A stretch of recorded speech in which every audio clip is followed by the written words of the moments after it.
Let's get to Glen Wood, Head of Sales Global at Mitsubishi UFJ, Morgan Stanley Securities, who's joining us live from Tokyo.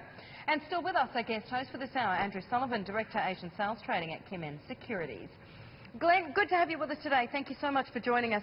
Let me ask you first of all about the Tankan survey. That's going to be key, is it not, in terms of the sales tax announcements, which we are expecting to hear from Abe sort of late tomorrow afternoon.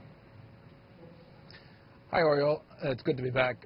Hi, Andrew. It's nice to see you. Yes, I think the Tankan is very important. We need to see good numbers there. I think people are looking in specifically at the CapEx numbers. We want to see corporates starting to spend again. And again, that should lead to wage hikes, which is a key part of Abenomics working going forward. So you're right, that is a key index to look at going forward. Glenn, it's Sri here, and the offset to hiking the sales tax should be a more favourable corporate tax structure. How much progress, if any, do you think is being made on that front? Absolutely, Sri. We need to have corporate Japan getting back in the global arena, being more competitive. And over the past few years, we've just had a real market share gain from Southeast Asian countries that have had a much more favorable corporate tax regime. And I think Abe realizes that. I think the government realizes that here. They're concerned about tax revenues, but they absolutely need to address that. And I think it is key, and I think they are making progress. We will see that corporate tax rate coming down in Japan. Ron, quick question. I mean, do you think that the mentality of the companies in Japan is actually changing? Are they becoming far more friendly towards the Prime Minister's thinking? And because we've seen in the past they've been reluctant to spend money.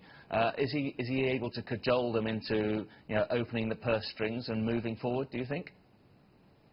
Yeah, it's a great question, Andrew. We've had a huge sea change in government over the past few years, and Abenomics, along with the Bank of Japan, doing unprecedented quantitative easing, and then with this whole pipeline of events that we've got coming in Japan, now with the Olympics on the horizon, is going to provide a lot of pressure from outside of Japan on both corporates and on government to make big changes and to open up those purse strings and invest.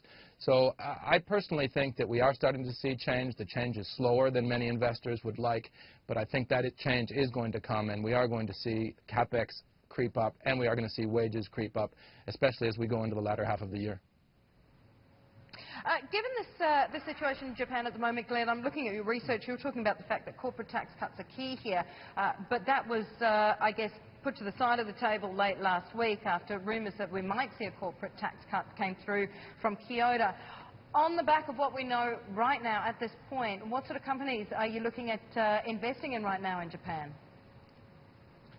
Well, Oriole, I always love owner-managed companies in Japan. Japan, unfortunately, since the bubble burst in particular, corporate Japan has not been as friendly to shareholders as I would like.